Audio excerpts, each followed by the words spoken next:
అందరికి నమస్కారం. ఉమ్మడి ఆంధ్రప్రదేశ్ రాష్ట్రం 1956లో ఏర్పడ్డ తర్వాత, అంతకు పూర్వం భారతదేశానికి స్వాతంత్రం వచ్చిన తర్వాత అప్పటి ప్రధానమంత్రి జవహర్లాల్ నెహ్రూ గారు ఒక ఆలోచనతో భారతదేశము స్వావలంబన సాధించాలి అన్ని రంగాల్లో అనే ఒక ఉదాత్తమైన ఆశయంతో ఆలోచనతో ఆనాటి స్వతంత్ర భారత మొదటి ప్రభుత్వం కొన్ని ఆలోచనలు చేసింది. అందులో భాగంగా పంచవర్ష ప్రణాళికలు, అందులో భాగంగానే వివిధ రంగాలకు సంబంధించి నిష్ణాతులతో సలహాలు, సూచనలు ఇవన్నీ తీసుకొని స్వావలంబన, స్వయం సమృద్ధి సాధించడానికి పబ్లిక్ సెక్టార్లో కొన్ని కంపెనీలను ఏర్పాటు చేసి, తద్వారా ప్రైవేట్ రంగానికి కూడా ఊతమిచ్చి భవిష్యత్తులో భారతదేశం ఉజ్వలంగా ఎదగాలి, స్వతంత్ర భారతదేశం మీద భారత పౌరులందరికీ ఒక విశ్వాసం, కొన్ని ఆశయాలు, ప్రపంచంలోనే ఒక ఉజ్వలమైన శక్తిగా ఎదగడానికి ఎన్నో అవకాశాలు ఉన్నాయనే ఉద్దేశంతో చాలా రంగాల్లో కొన్ని కీలకమైన నిర్ణయాలు తీసుకొని ఆనాటి అప్పటి ప్రభుత్వాలు స్వాతంత్రం వచ్చిన కొత్తలో మరి కొన్ని చొరవగా కొన్ని ముందడుగు వేసే కార్యక్రమాలు తీసుకున్నారు.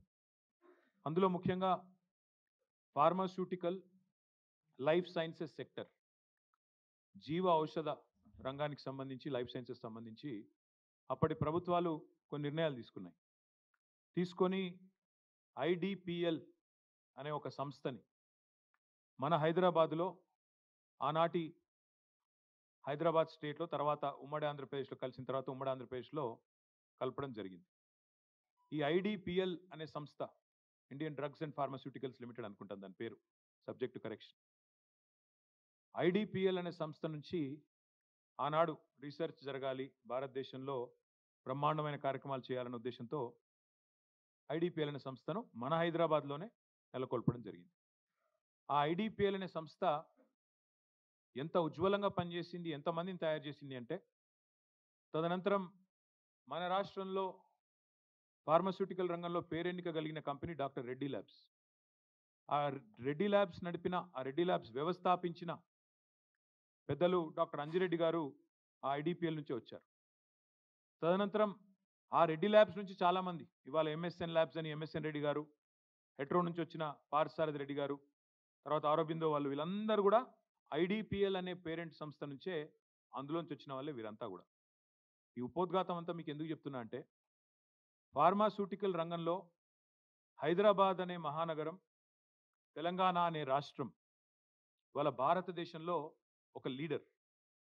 40% ఫార్మాస్యూటికల్స్ అండ్ బల్క్ డ్రగ్స్ భారతదేశంలో తయారయ్యేటిది మన తెలంగాణ, మన హైదరాబాద్ నుండే ఇవాళ వస్తూ ఉన్నాయి. ఇంకొక అడుగు ముందుకేసి చెప్పాలి అంటే, కోవిడ్ సమయంలో పారాసిటమాల్కి ఎంత గిరాకీ ఉండేనో నాకంటే బాగా మీకే తెలుసు. ప్రపంచవ్యాప్తంగా పారాసిటమాల్కి షార్టేజ్ ఏర్పడింది. మనం డోలో రూపంలో తీసుకుంటాం, క్రోసిన్, డోలో. వాటికి సంబంధించి ఆనాడు అప్పటి అధ్యక్షుడు, అమెరికా అధ్యక్షుడు డొనాల్డ్ ట్రంప్ మన ప్రధానమంత్రి గారికి ఫోన్ చేసి, మీ భారతదేశంలో ఫార్మాస్యూటికల్స్ చాలా విస్తారంగా పనిచేస్తూ ఉన్నాయి, మాకు ఈ పారాసిటమాల్ కావాలి అంటే, డొనాల్డ్ ట్రంప్ గారు కూడా, ఆనాడు నేను మంత్రిగా ఉన్నా కాబట్టి తెలుసు, ప్రభుత్వంలో మేము ఉన్నాం కాబట్టి తెలుసు, ఆనాడు అప్పటి మన ముఖ్యమంత్రి కేసీఆర్ గారికి ఫోన్ చేసి, వాళ్ళ అధికారులు మన అధికారులు సయోధ్యతో, అండర్స్టాండింగ్తో ప్రపంచవ్యాప్తంగా ఉన్న పరిస్థితులను దృష్టిలో పెట్టుకొని పారాసిటమాల్ ఉత్పత్తిని కూడా పెంచాలి అని చెప్పి అప్పటి ఫార్మాస్యూటికల్ కంపెనీని పిలిచి, మేము ఆనాడు ఒక ఆలోచనతోని వాళ్ళని కాన్ఫిడెన్స్లో తీసుకొని ఆ రంగాన్ని ముందుకు పోయినాం. 2014లో కేసీఆర్ గారు ముఖ్యమంత్రి అయిన వెంటనే కేసీఆర్ గారు మా అందరికీ కూడా, ఇక్కడ ఈ వేదిక మీద కూర్చున్న వాళ్ళం దాదాపుగా 4-5 అందులో కేసీఆర్ గారు క్యాబినెట్లో ఉన్నాం. కేసీఆర్ గారు మాకు ఒక్కటే చెప్పారు, క్యాబినెట్లో కానీ, శాసనసభ పక్ష సమావేశాల్లో కానీ, బహిరంగ సభల్లో కానీ, మనం అనుకున్న రాష్ట్రం వచ్చింది, ఇప్పుడు పంచాయతీలు పెట్టుకోవద్దు, ప్రజలతో వాళ్ళ ఆకాంక్షలకు అనుగుణంగా అభివృద్ధిని, సంక్షేమాన్ని ముందుకు తీసుకొని పోవాలి. మనకు ఆల్రెడీ ఉన్న స్ట్రెంగ్త్స్ ఏవైతే ఉన్నాయో, అది గతంలో పనిచేసిన ప్రభుత్వాలు కొన్ని మంచి పనులు చేసి ఉండొచ్చు, వాటి వల్ల ఉన్న స్ట్రెంగ్త్ ఏదైతే ఉందో దాన్ని కన్సాలిడేట్ చేయాలి, ఇంకా మన పిల్లలకు ఉపాధి అవకాశాలు పెంచాలి, ఏమైనా సమస్యలు ఉంటే వాటిని పరిష్కరించాలి, కొత్తగా వచ్చే రంగాల్లో పెట్టుబడులు ఆహ్వానించాలి. ఇంత ఒక ఇంటిగ్రేటెడ్ ఆలోచనతో కేసీఆర్ గారు ఆనాడు 3 హెలికాప్టర్లలో పారిశ్రామికవేత్తలను, అధికారులను, మా ప్రజాప్రతినిధులను తీసుకొని ఎక్కడ, ఎందుకంటే అది కూడా ఉత్తగానే ఆషామాషిగా చేయలేదు. మీకు బాగా యాదుకుండాలే, 2014 జూన్లో కేసీఆర్ ముఖ్యమంత్రి అయ్యారు. అయిన తర్వాత వెంటనే వారికి చైనాలో జరుగుతున్న world economic forum summer camp ఏదైతే ఉంటుందో, సమ్మర్ రిట్రీట్ ఏదైతే ఉంటుందో అక్కడికి రావాలని ఆహ్వానం వచ్చింది. చైనాలో దాలియాన్ అనే ప్రాంతంలో జరిగేదానికి కేసీఆర్ గారు పోయినారు. ఆనాటి అప్పటి పరిశ్రమల మంత్రి అప్పుడు జూపల్లి కృష్ణారావు, నేను ఇంకా అప్పటి ఇండస్ట్రీస్ మినిస్టర్ కాదు, ఐటీ మినిస్టర్ అప్పుడు నేను, ఆయన కూడా పోయినాడు. ఆయనతో పాటు అప్పుడు డిప్యూటీ సీఎం, ఇంకా ఇప్పుడున్న కడియం శ్రేణి, వీళ్ళందరూ పోయినారు. పోయిన తర్వాత అక్కడ అప్పుడు జగదీష్ రెడ్డి గారు కూడా పోయినట్టున్నారు.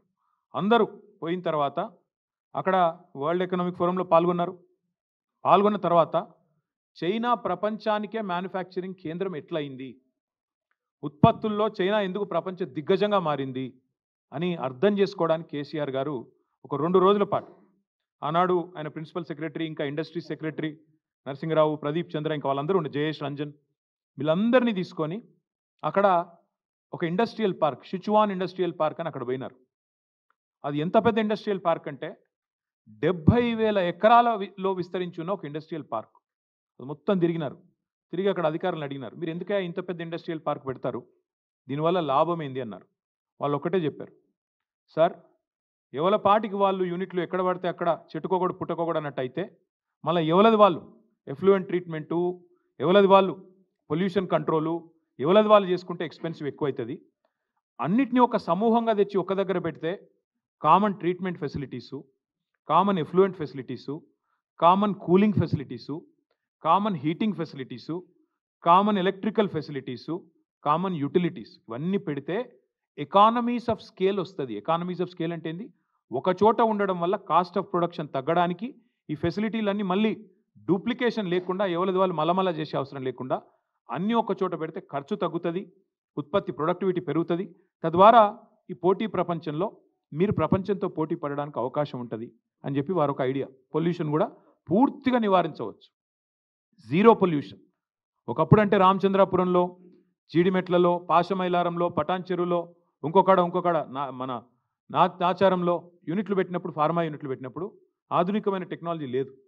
కానీ ఇప్పుడు వచ్చింది సార్, మీరు అనుకుంటే పక్కనే ఫార్మా యూనిట్ ఉన్నది అనే ఒక ఇది కూడా లేకుండా బ్రహ్మాండంగా జీరో పొల్యూషన్తో చేయొచ్చు, జీరో ఎఫ్లూయెంట్ డిశ్చార్జ్ అని చెప్పి వాళ్ళు చెప్పడం జరిగింది. అట్లాంటి ఫెసిలిటీస్ వచ్చినాయి, సాంకేతిక పరిజ్ఞానం వచ్చింది, అట్లా చేయండి అని చెప్పి వాళ్ళు చూపెట్టి మరీ చెప్పారు, ఇట్లా చేయండి అని చెబితే కేసీఆర్ గారు ఆనాడు ఇచ్చిన ఆదేశం ఏంటంటే ఇక్కడికి వచ్చి ఇండస్ట్రియలిస్టులతో మళ్ళీ సమావేశం అయ్యారు. ఎందుకంటే ఇక్కడ లైఫ్ సైన్సెస్ ఇండస్ట్రీ, నేను ఇందాక చెప్పినట్టు pharmaceutical bulk drugs industry, Hyderabad అప్పటికే ఒక కీలక కేంద్రంగా, కీలక స్థావరంగా ఉన్నది, ఒక హబ్గా ఉన్నది.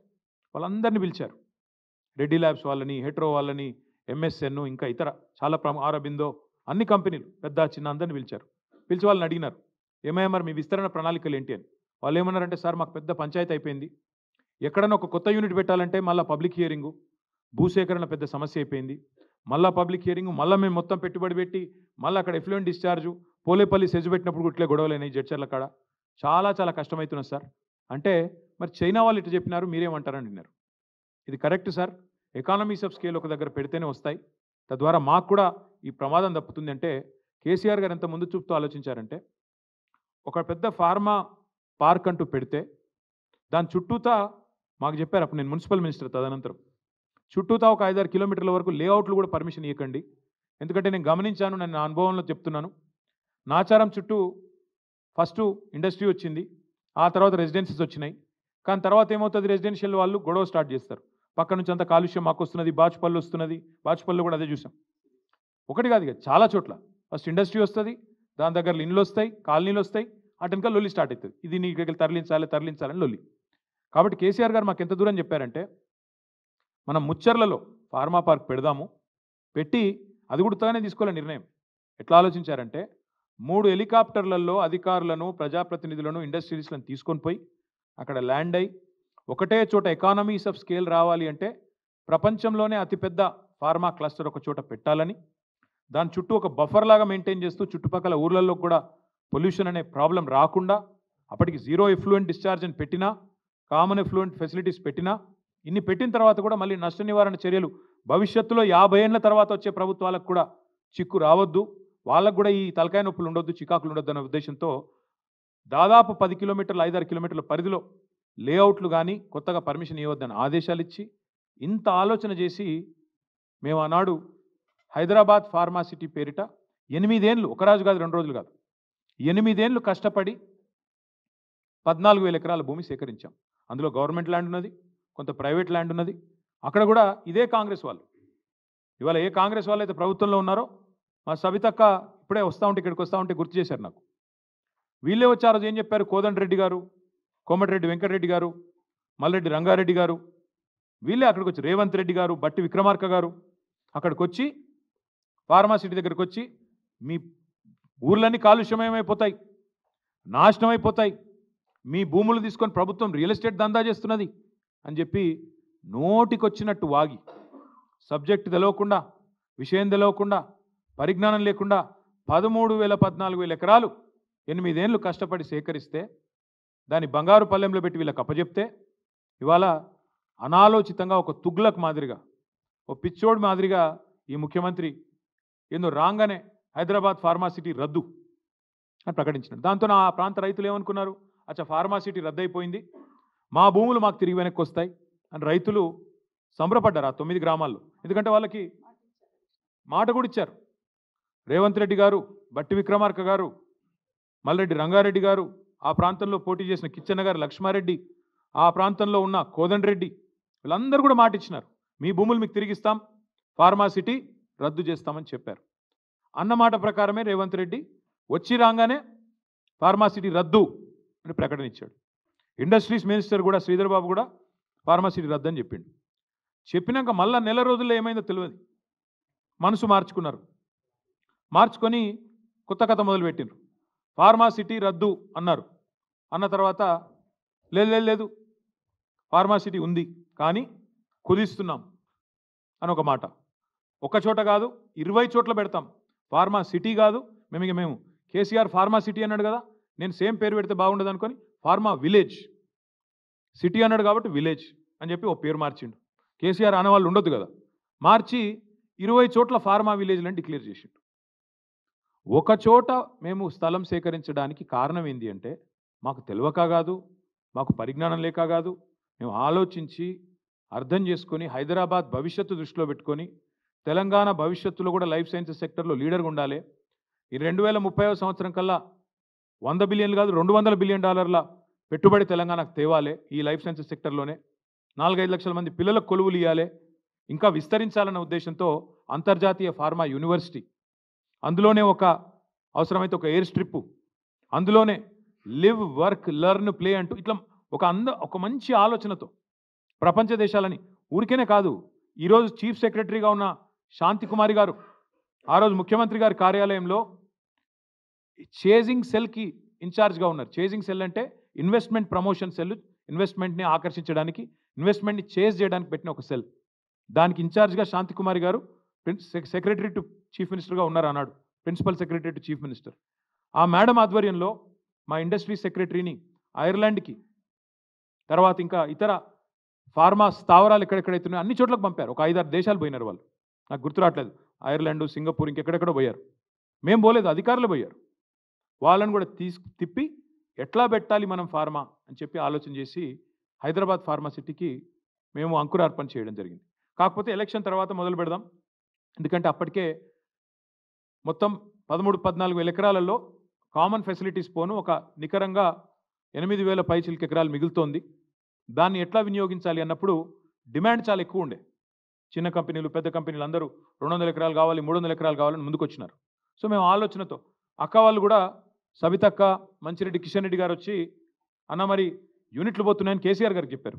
అన్న మరి యూనిట్లు వస్తాయంటున్నారు, రైతులకేమో వాళ్ళు హ్యాపీగా లేరు, పరిహారం విషయంలో కోపంగా ఉన్నారు, ఇంకా పెంచితే బాగుంటుందేమో అంటే కేసీఆర్ గారు నిర్ణయం తీసుకొని 1 ఎకరా భూమి పోతే వాళ్ళకి వెంటనే అక్కడ ప్లాటెడ్ ఏరియా, డెవలప్డ్ ఏరియా, ఒక హౌస్ సైట్ ఇవ్వండి, 1 ఎకరం పోతే 1 గుంటెడు జాగా వెంటనే మంచి డెవలప్డ్ లేఅవుట్లో ఇవ్వండి అంటే అక్క దగ్గరుండి మంత్రిగా అన్నాడు లేఅవుట్లు కూడా మేమే వేసినాం. 500 ఎకరాల్లో లేఅవుట్లు వేసినాం, కొంతమందికి పట్టాలు ఇచ్చాం. ఇవన్నీ కూడా చేసింది మా ప్రభుత్వం. చేసిన తర్వాత ఈ తుగ్లక్ ముఖ్యమంత్రి వచ్చి ఫార్మా విలేజ్ అన్నాడు.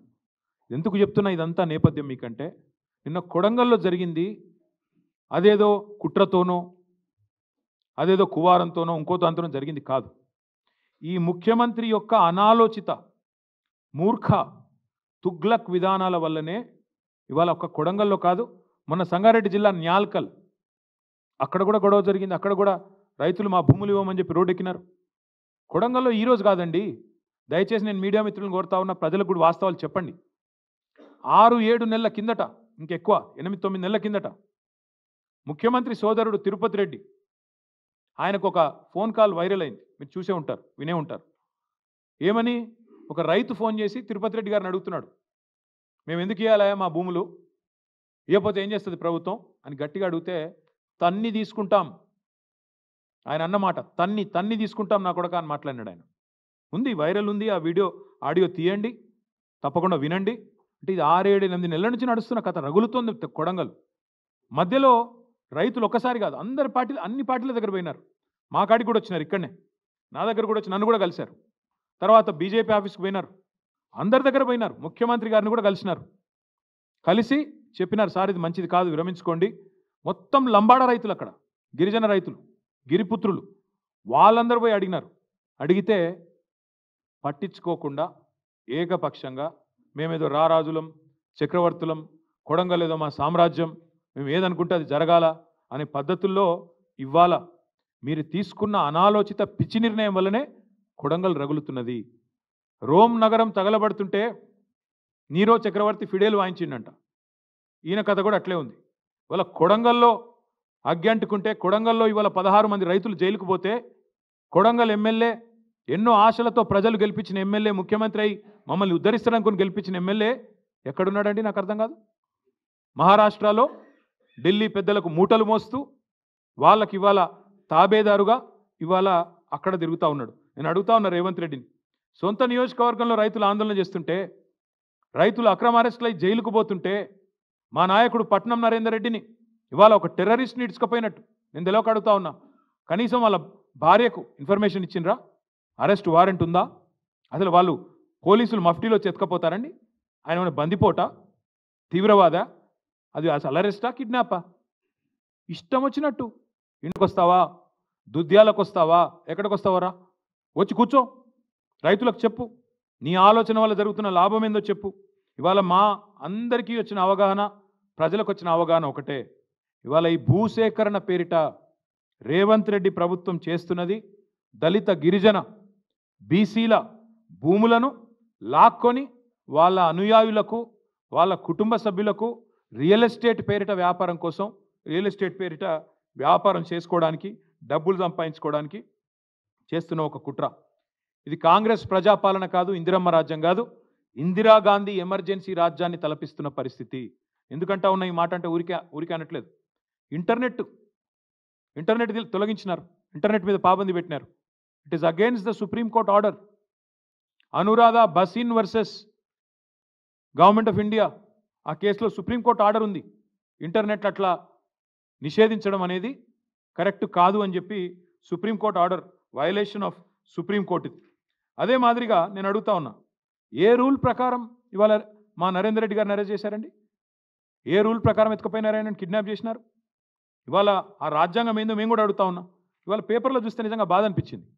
ఆ రైతులను వాళ్ళు ఏదో తీవ్రవాదులు అన్నట్టు, పాపం వాళ్ళను వాళ్ళ ఇళ్ల మీద పడి, ఇళ్లలో లేకపోతే పొలాల మీద పడి, తెల్లారి అరెస్ట్ చేసిన ఒక రైతు కొడుకు పుట్టినరోజు, ఇవాళ ఆ తల్లి, ఆ కొడుకు ఇద్దరు ఏడుస్తూ ఉన్నారు. ఒక కూతురికి అన్నప్రాసన, ఈరోజు ఆయనను దూరం చేసినారు. ఒక తల్లికి వైద్యం చేయించాల్సిన రైతు, ఆయన ఎత్తుకపోయినారు ఆ కొడుకుని. పరీక్షలు రాయాల్సిన పిల్లోని కూడా అరెస్ట్ చేసింది ఈ ప్రభుత్వం. అందుకే నేను అంటా ఉన్నా, ఇది మానవత్వం మరిచిన ప్రభుత్వం, మట్టి మనుషుల మీద క్రూరత్వాన్ని చూస్తున్న వికృత ఒక ప్రభుత్వం ఈ ప్రభుత్వం. ఈ భూదాహం ఏదైతే ఉందో, నేనేదో ఓకే నిరాధారంగా చెప్పట్లేదు. ఏం జరుగుతూ ఉంది ఇవాళ అంటే ఈ రాష్ట్రంలో, ఇదొక్కసారి మీరు చూడండి.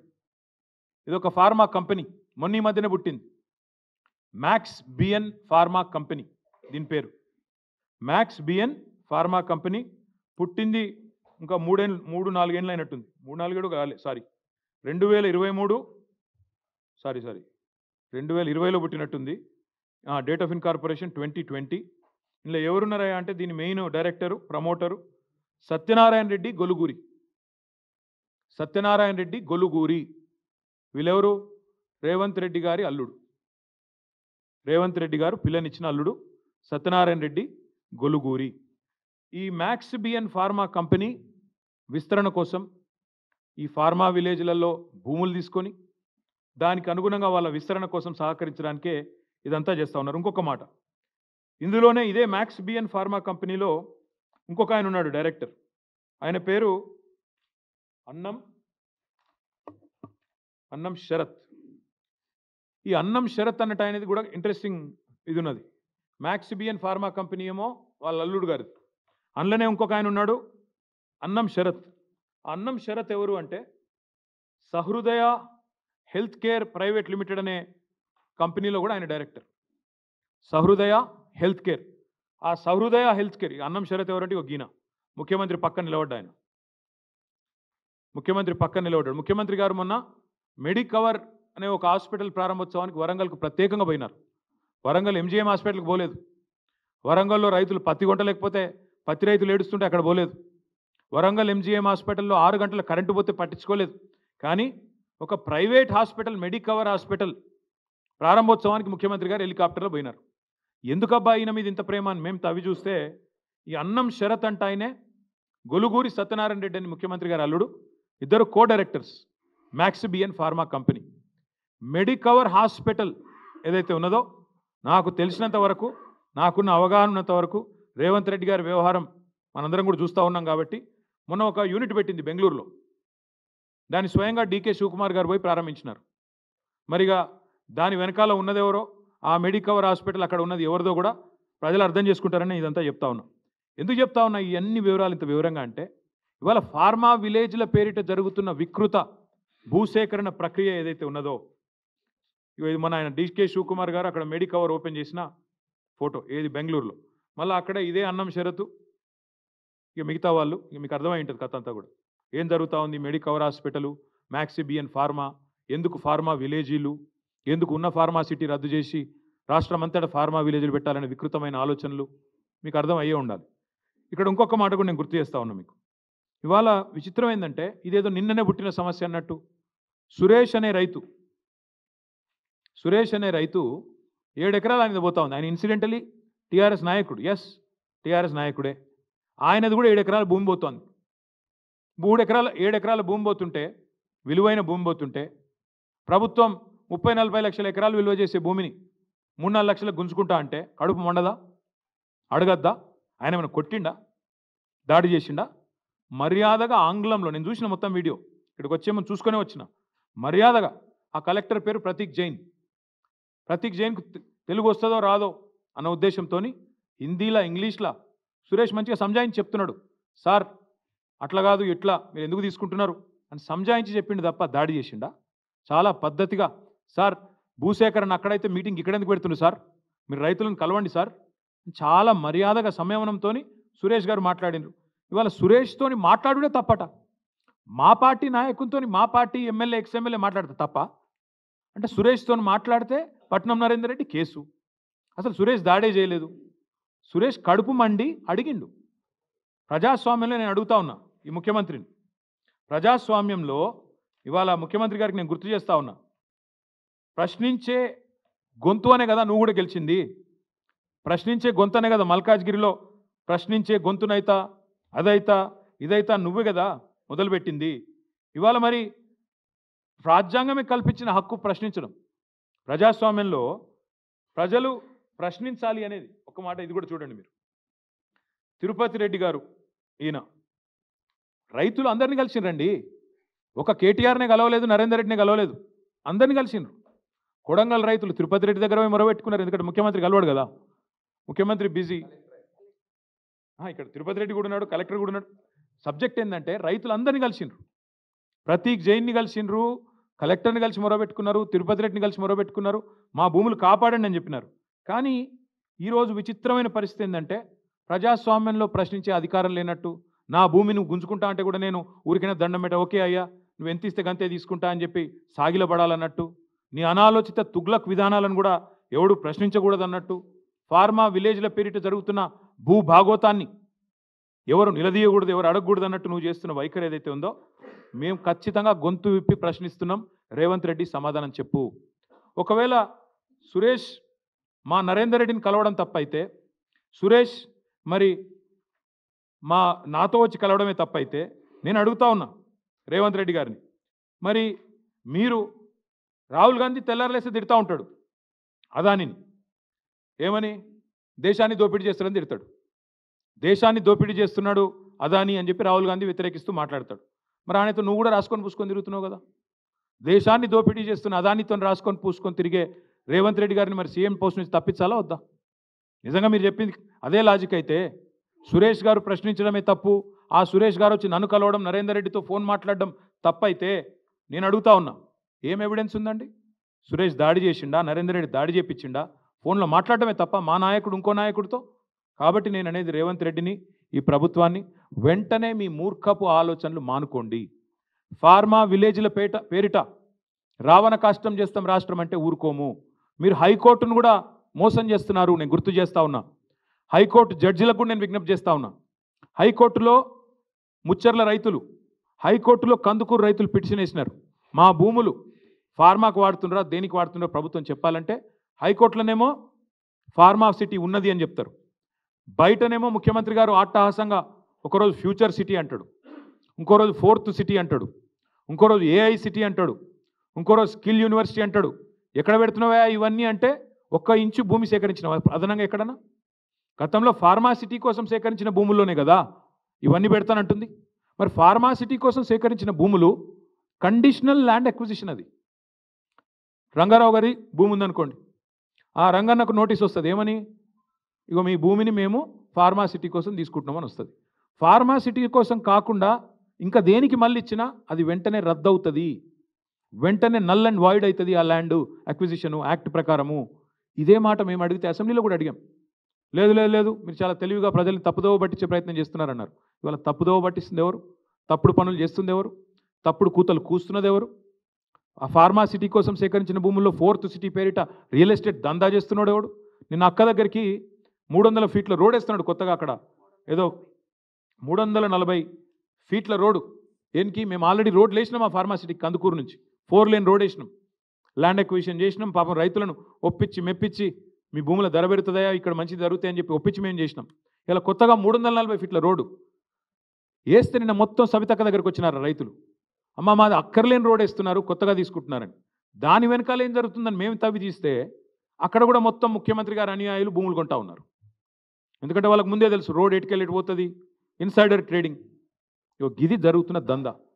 అందుకే నేను కొడంగల్ రైతులకు నేను విజ్ఞప్తి చేస్తూ ఉన్నా, ఎక్కడి నుంచో కాదు, ఈ ముఖ్యమంత్రి భాగోతం పట్టాల్సిన పని, భరతం పట్టాల్సిన పని, భాగోతాన్ని బయట పెట్టాల్సిన బాధ్యత కొడంగల్ నుంచే మొదలు పెడదాం. అవసరమైతే మా పార్టీ తరఫున మేమందరం కూడా కొడంగల్కి వస్తాం, తప్పకుండా ఆ రైతులకు అండగా నిలబడతామని చెప్పి కూడా తెలియజేస్తా ఉన్నాం. ఇవాళ మా నరేందర్ రెడ్డి గారిని అక్రమంగా కిడ్నాప్ చేశారు, అరెస్ట్ కూడా కాదు కిడ్నాపే చేసినారు. మఫ్టీలో వచ్చి కేబీఆర్లో వాకింగ్ చేస్తుంటే ఒక దొంగనో బందిపోటునో తీవ్రవాదినో పట్టుకున్నట్టుగా మఫ్టీలో యూనిఫామ్ లేకుండా వచ్చి వాళ్ళు ఎత్తుకొని పోయినారు. నేను అడుగుతా ఉన్నా, ఆయన భార్యకు సమాధానం చెప్పండి, కొడంగల్ రైతులకు సమాధానం చెప్పండి, ఎందుకు ఇంత అక్రమంగా అరెస్ట్ చేయాల్సి వచ్చింది, అక్రమంగా కిడ్నాప్ చేయాల్సి వచ్చిందో చెప్పమని చెప్పి నేను కోరుతా ఉన్నా. ఆయన ఒక ఎక్స్ఎమ్మెల్యే, మొన్నటిదాకా రేవంత్ రెడ్డిని ఓడించి అక్కడ ఎమ్మెల్యేగా ఉన్న వ్యక్తి, ఆయన టెర్రరిస్టా ఏంది? ఆపరేషన్ సడన్గా వచ్చి పొద్దున 6 గంటలకు వచ్చి ఎత్తుకపోవడం. అందుకే నేను చేసే విజ్ఞప్తి కొడంగల్ రైతులకు, భయపడకండి, మీ పక్షాన మేముంటాం. మీరు కోర్టుల్లో తప్పకుండా కొట్లాడతాం. న్యాయస్థానాల మీద మాకు విశ్వాసం ఉంది, న్యాయస్థానాల మీద మాకు విశ్వాసం ఉంది. కోర్టులో తప్పకుండా ఈ దుర్మార్గాన్ని ప్రశ్నిస్తాం. ఇప్పటికైనా ముఖ్యమంత్రి గారు కూడా వెంటనే ఈ ఆలోచన, మూర్ఖపు ఆలోచన మానుకోవాలని చెప్పి కూడా విజ్ఞప్తి చేస్తూ ఉన్నాం. నిన్న మొన్న జరిగిన విషయంలో కూడా ఖచ్చితంగా ప్రభుత్వం వివరణ ఇవ్వాలి, సంజాయిషి ఇవ్వాలి. బేషరతుగా ఆ 16 మంది రైతులను వెంటనే విడుదల చేయాలి. పట్నం నరేందర్ రెడ్డిని విడుదల చేయాలి. పొద్దున వీడియో చూసినాం ఆ రైతులది, వాళ్ళు నడవలేకపోతున్నారు. ఖచ్చితంగా పోలీసు వాళ్ళు వాళ్ళని కొట్టారు. మెడికో లీగల్ పరీక్షలు వెంటనే చేయాలి. నేను మేజిస్ట్రేట్ గారిని కూడా కోరుతా ఉన్నా, దయచేసి మీరు ఆదేశించండి. వాళ్ళని రిమాండ్కి పంపే ముందే వాళ్ళని మళ్ళీ తిరిగి జైలుకు పంపే ముందే వాళ్ళకి ఎక్కడెక్కడ వాళ్ళ శరీరం మీద దెబ్బలు ఉన్నాయో వెంటనే మెడికల్ ఎగ్జామినేషన్ చేయించాలి.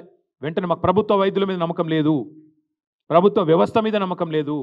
ప్రైవేట్ వాళ్ళని పంపించండి, థర్డ్ పార్టీని పంపించండి, మెజిస్ట్రేట్ గారి చాయిస్, దయచేసి ఎగ్జామినేషన్ చేయించండి. వాళ్ళని చిత్రహింసలు పెట్టారని చెప్తా ఉన్నారు, నడవలేకపోతున్నారు. మీరు చూడండి వీడియో. అంటే మీరు భూములు లేకపోతే కొడతారా? ఇక భూములు లేకపోతే వాళ్ళ భూములు గుంజుకుంటేందుకు జులుం చేస్తావు. అందుకే వారికి మేము అండగా ఉంటామని చెప్తూ మరి ఈ నరేందర్ రెడ్డి గారిని ఒకసారి చూడండి, ఎంత దుర్మార్గంగా మఫ్టీలో వచ్చి పొద్దున్నే ఒక్కడన్నా పోలీస్ యూనిఫామ్లో ఉన్నాడా? వీళ్ళు పోలీసు వాళ్ళా లేకపోతే నిజంగానే దొంగలా? మాకేం తెలుసు, కిడ్నాపర్లా ఎవడో మాకేమెరక. నోటీస్ లేదు, ఫ్యామిలీకి సమాచారం లేదు, ఇష్టం వచ్చినట్టుగా వచ్చి మఫ్టీలో వచ్చి 10 మంది గుండాగాళ్ళు ఎత్తుకపోతే అది కిడ్నాప్ అనాలా, అరెస్ట్ అనాలా? అందుకే వెంటనే ఈ ముఖ్యమంత్రి మూర్ఖపు ఆలోచనలు బంద్ చేయాలి. మీ అల్లుని భాగోతం, ఫార్మా కంపెనీల భాగోతం, పుట్టగొడుగుల్లాగా మీ కుటుంబ సభ్యుల సంస్థలు ఏవైతే వెలుస్తున్నాయో వీటన్నిటిని కూడా మళ్ళీ తదుపరి ధారావాహికంగా చెప్తూనే ఉంటాం, ప్రజల దృష్టికి తీసుకొస్తూనే ఉంటాం. కానీ ఫార్మా విలేజ్ల పేరిట చేస్తున్న దాష్టికాన్ని, రాష్ట్రాన్ని రావణ కాష్టంలా చేసే ప్రయత్నాన్ని మానుకోండి. ఇంకొక మాట, మా కందుకూరు రైతులు, మా ముచ్చర్ల రైతులు, యాచారం రైతులు ఎదురు చూస్తూ ఉన్నారు. మీరే మాట ఇచ్చిన ఎలక్షన్ ముందు ఫార్మాసిటీ రద్దు చేస్తాం, రాగానే భూములు తిరిగిస్తామన్నారు. ఎప్పుడు ఇస్తారో చెప్పండి, ఎప్పుడు ఇస్తున్నారో తేదీ చెప్పండి, ప్రకటించండి, వెంటనే నిర్ణయం తీసుకోండి అని చెప్పి డిమాండ్ చేస్తూ మీ అందరూ కూడా ధన్యవాదాలు, నమస్కారం.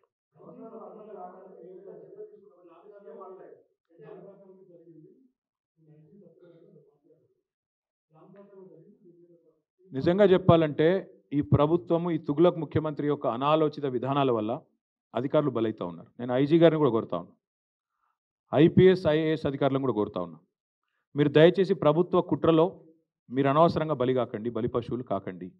ఎందుకంటున్నా అంటే ఇది ఈరోజు జరిగింది కాదండి, 8-9 నెలల నుంచి కొడంగల్ అట్టుడుకుతున్నది.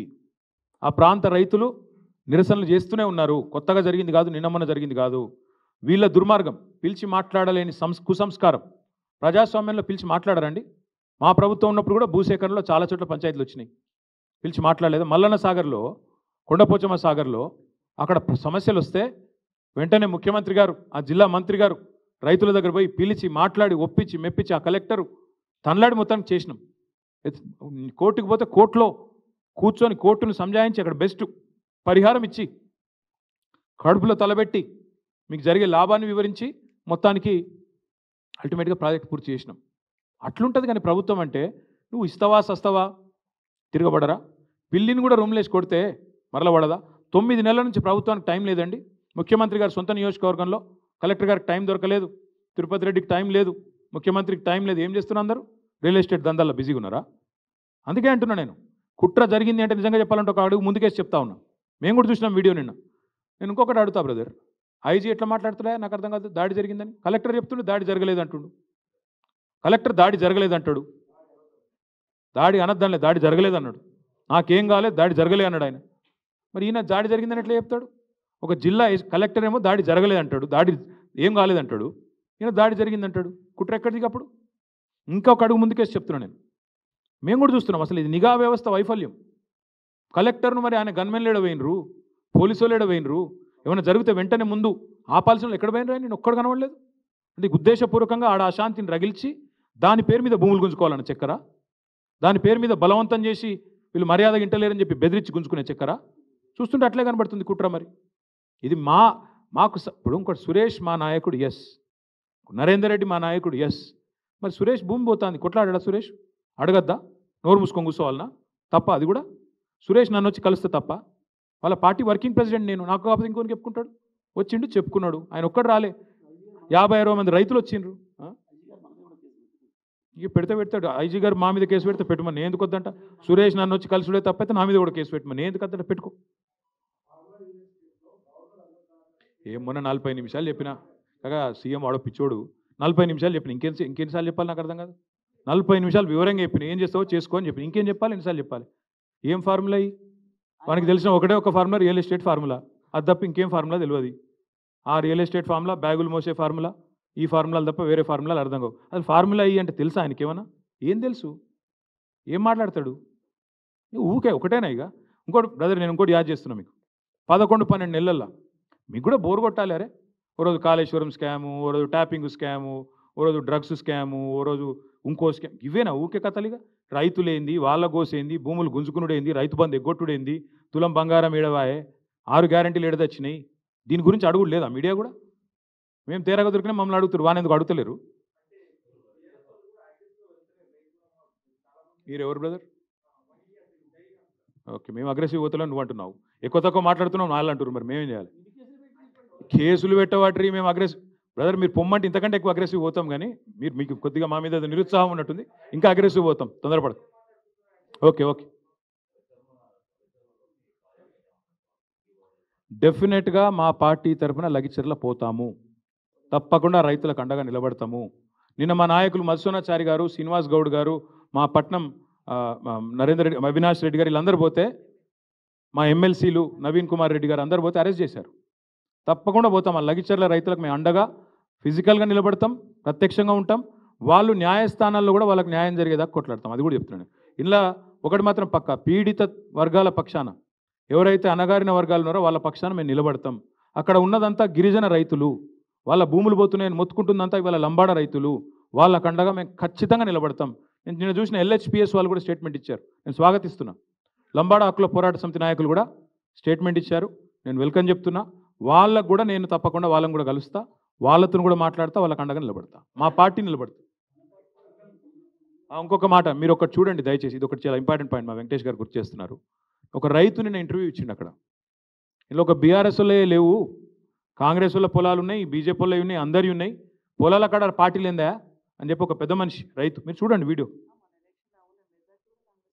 ఇక మెజారిటీ కూడా కాంగ్రెస్కి వచ్చిందట ఆ ఊళ్ళో. మరి ఎనీవే, థ్యాంక్ యూ, మళ్ళీ ఒకసారి థ్యాంక్ యూ. ఈ ఫార్మా విషయంలో మాత్రం తప్పకుండా ఎస్ ఈమని భయ్ నేను వద్దన్నా. నేను మళ్ళీ ఎన్నిసార్లు చెప్పాలి అదే ముచ్చట? అది కాదు, నేను ఒక్క మాట అడుగుతా రాకేష్. నేను పోయి కేంద్ర మంత్రిని కలుస్తానేమో బీజేపీలతో కాళ్ళబేరాలి. మరి నువ్వు గవర్నర్ కూడా బీజేపీడే కదా, నువ్వు గవర్నర్ కలవచ్చుగా, నేను కేంద్ర మంత్రిని కలవద్దా? అంటే నువ్వు గవర్నర్ కలిస్తే కూడా బీజేపీతో కాళ్ళబేరానికి పోయినావా? నేను అడుగుతున్నా. బీజేపీ గవర్నర్ నిన్నమన్నట్టు దాకా బీజేపీ మంత్రి కదా త్రిపురలో, మరి ఆయన కూడా బీజేపీడే కదా, బ్లడ్ అయితే అదే కదా, మరి ఆయన కలిసి ఈయన కూడా కాళ్ళబేరానికి పోయినట్ట? అయ్యా, అదానీని కాళ్ళు ఎందుకు మొక్కిరు చెప్పుర్రి. అదానీ కాళ్ళు మొక్కి మీరు ఈడీ రైడ్ల సంగతి ఏందో చెప్పు. అది చెప్పు భయ్, నా మీద ఏ ఎంక్వైరీ చేస్తావు వేసుకో. నేను చెప్పిన మీరు ఇంకా మీ ప్రెస్ కూడా దయచేసి ఒక్కసారి, నేను మలేషియా పోయినో లేదో కూడా చూసుకోవాలి కదా భయ్. మీరు పోకముందే పోయిండని రాస్తే ఎట్లా? మీరు మా అన్న పోయిండు, నేను పోలే. అరే ఆయన పోతే నన్ను కన్ఫ్యూజ్ అయితే ఎట్లా? ఇట్లా ఆయన గడ్డ ముందు నాకు లేదు, అది కూడా చూడరా మీరు ఆఖరికి? నేను పారిపోయినాను రాస్తారు. ఎందుకు పారిపోతా పోయి నాకు అర్థం కాదు. ఢిల్లీకి పోతే నేను ఎందుకు పోయినా? అమృత్లో రేవంత్ రెడ్డి బామ్మర్ది భాగవతం చెప్తేందుకు పోయినా, అది కూడా తప్పేనా? పక్క బామ్మర్దుల భాగవతాలు, అల్లుళ్ళ భాగవతాలు, రేవంత్ రెడ్డి గారి అన్నదమ్ముల భాగవతాలు, కొండల్ రెడ్డి, తిరుపతి రెడ్డి, జగదీష్ రెడ్డి, అనుముల కుటుంబం యొక్క కుంభకోణాలు, గొలుగూరి కుటుంబం కుంభకోణాలు, ఇవన్నీ బయట పెడతానే ఉంటాం. మీరు రాస్తూనే ఉండరు దయచేసి. మీరు మీరు మీరు రాసుడు బంద్ చేయకూరి. Thank you.